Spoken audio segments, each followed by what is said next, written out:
Si c'est le cas, vous activez tout simplement les notifications push. Mais moi, j'ai désactivé parce que parfois, ça surcharge le téléphone. Voilà. Langue et région, voilà, vous pouvez changer la langue de votre téléphone, de votre application. Bon, contenu multimédia, vous savez, il y a des personnes sur Internet, il y a des vidéos qui lisent automatiquement et parfois ils ne veulent pas, mais ils ne savent pas comment faire. Ici, vous pouvez régler tout ça. Vous cliquez sur lecture automatique pour désactiver. Moi, j'ai désactivé la lecture automatique des vidéos. Je préfère cliquer pour voir avant qu'elle ne commence à lire parce que parfois, quand il y a tellement de vidéos, ça commence à saturer le téléphone aussi. Donc, les vidéos démarrent avec le son. Il y a aussi les liens. Ok, il y a des liens parce que Facebook peut choisir d'ouvrir les liens en vous gardant dans Facebook. Imagine, vous avez été ciblé par une publicité. Je vais vous montrer comment est-ce qu'on est ciblé par une publicité tout à l'heure. Quand vous cliquez, ça vous ouvre un site internet, mais vous restez dans Facebook. Ici, vous pouvez choisir que quand vous ouvrez un site internet, ça vous oriente peut-être vers Google ou vers un navigateur externe. C'est ce que ça veut dire ici. Si vous voulez que ça vous oriente ailleurs, en dehors de Facebook, vous cliquez, vous activez donc ouvrir dans un navigateur externe. Ici, la qualité des vidéos optimisée. Bon, si vous voulez économiser les données, vous pouvez choisir économiseur de données. Tout simplement, ça va baisser la qualité de vos vidéos pour vous économiser des données. Mais bon, moi, j'ai pas besoin de ça. Bon, lecture automatique, je vous ai déjà expliqué comment ça se passe. Voilà, ça permet aussi de ne pas trop surcharger votre téléphone et de vous laisser avoir le contrôle, d'accord? Parce que vous n'êtes pas quand même sur Facebook pour voir la moindre vidéo qui est publiée, n'est-ce pas? Ok, bon, le temps passé sur Facebook, navigateur, ici, information de profil. Bon, c'est ce qu'on a modifié là-bas. Vous avez vu, on a essayé de modifier ça directement là-bas. C'était des informations de base. Ok, donc voilà un peu. Vous aimez ça. Si vous n'avez pas modifié ça là-bas, vous pouvez tout modifier ici. Le plus important, c'est les coordonnées.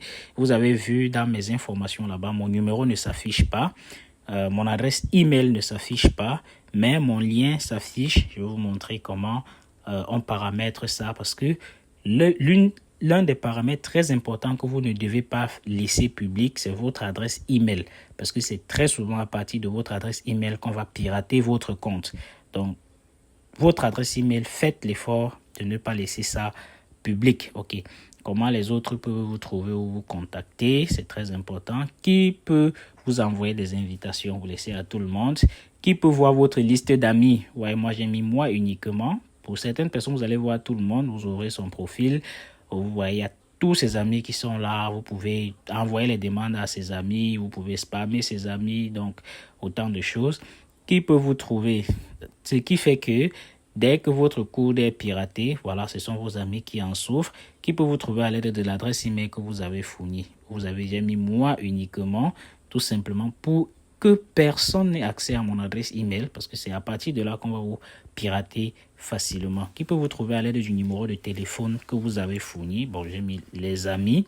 Voilà, les amis, pourquoi? Parce qu'il y a des personnes qui perdent votre contact et qui après ont besoin de renouer avec vous et ils ne savent pas comment faire. Très souvent, Facebook est un bon moyen pour retrouver votre numéro. C'est pour ça que j'ai choisi les amis. Autorisez les moteurs de recherche en dehors de Facebook à afficher votre profil dans les résultats. Naturellement, vous acceptez. On termine donc avec cette partie. Ok, on va à publication, hein. Très important aussi ici. Qui peut voir vos futures publications? Vous laissez à public naturellement. Maintenant, quand vous démarrez une activité sur Facebook, une nouvelle idée business, une nouvelle affaire, beaucoup ont tendance à vouloir changer de compte Facebook, à créer un nouveau compte Facebook pour leur nouveau business. C'est une grave erreur. Ne faites plus jamais ça. C'est une très grave erreur.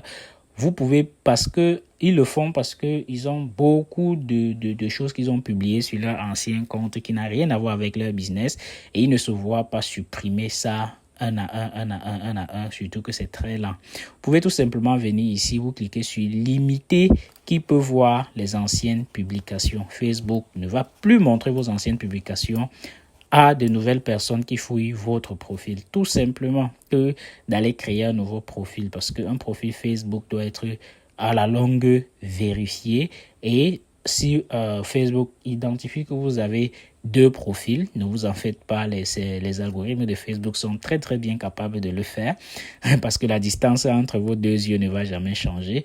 Donc, il va rester unique. Donc, Facebook va facilement identifier que vous avez 2 profils.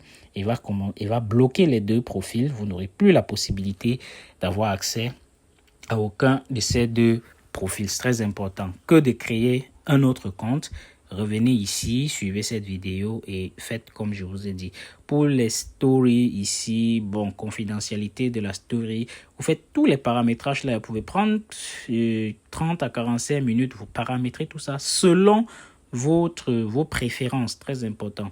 Contrôlez qui peut voir votre story, c'est public naturellement. Mais si vous voulez mettre amis, si vous voulez mettre à personnaliser, choisissez des personnes à qui montrer votre story, tout simplement. Comme on fait souvent les statuts visés sur WhatsApp, n'est-ce pas? Sauf que si vous voulez changer, il faut revenir ici, changer complètement. Option de partage, contrôler l'endroit où apparaît votre story. Oui, vous pouvez choisir, autoriser, ne pas permettre aux autres de partager vos stories. Naturellement, moi, j'autorise. D'accord, ça fait votre notoriété, tout simplement. Il y a des stories que si ça ne vous plaît pas, vous mettez en sourdine. Vous mettez en sourdine, prochainement, Facebook ne va plus vous montrer de telles choses, d'accord? Pareil pour les réels et les avatars, vous pouvez monter votre avatar et tout simplement, follower et contenu public ici. Qui peut me suivre? Vous mettez à public. Qui peut voir vos followers sur votre journal? Vous laissez à public. Qui peut voir les personnes, pages et listes que vous suivez? Moi uniquement, parce que ça c'est personnel. Commentaires et publications publiques, notifications des publications publiques, informations de profil public, je dirais qui peut aimer ou commenter vos informations. Vous laissez à public, ce qui n'a pas, je veux dire, ce qui n'a pas d'impact sur vos informations personnelles, vous laissez à public, d'accord? Ok, pour permettre aux gens de vous retrouver facilement. Maintenant, on arrive à l'un des points essentiels ici, c'est les profils et identification. Ok, qui peut publier sur votre profil? Très important, laissez-moi uniquement. Moi uniquement, pourquoi? Je vous explique une situation très simple. Imaginez vous avez démarré votre nouvelle activité, votre nouveau business et que une personne, par exemple, qu'est-ce qu'il fait? Il arrive qu'il fasse une publication, il va au champ, il est en train de cultiver dans la forêt là, il fait un selfie, il balance sur Internet, il vous tague sur ça, ou soit il est assis dans un tourne d'eau, pas très très commode, pas très très beau à voir. Il fait une photo, il l'envoie sur Facebook et il vous identifie dans cette photo. Du coup, cette photo va apparaître sur votre profil et comme ça ne sert pas à votre business, peut-être il ne le fait pas pour, je vais dire, pour dénigrer votre business, il le fait juste parce qu'il identifie un ami, mais pour vous, ça ne vous sert pas. Donc, il faut être très attentif là-dessus pour éviter que ce genre de choses apparaît sur votre profil si vous démarrez un nouveau business. Donc, qui peut publier sur votre profil? Laissez-moi uniquement. Qui peut voir ce que d'autres personnes publient sur votre profil? Laissez des amis. Autorisez les autres à partager vos publications. Là, vous acceptez. Qui peut voir les publications dans lesquelles vous êtes identifié? Vous laissez à amis, pareil ici, en bas. Maintenant, vous activez les 2 examens-ci. C'est-à-dire, vous êtes capable d'examiner une publication où quelqu'un vous a identifié avant qu'elle n'apparaisse sur votre profil. Je vais vous montrer comment ces publications-là apparaissent sur votre profil, d'accord?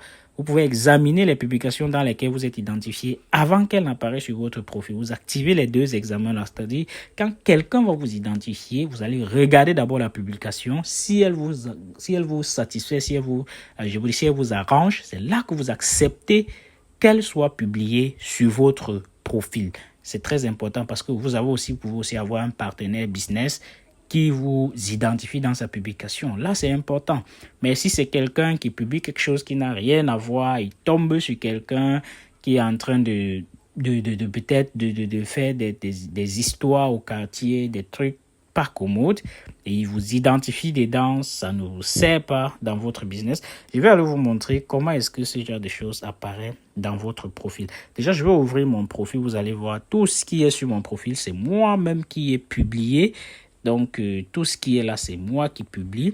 Maintenant, je vais ouvrir le profil de quelqu'un qui laisse des personnes l'identifier qui laisse les personnes l'identifier et fait des identifications sur son profil. Et vous allez voir à quoi ça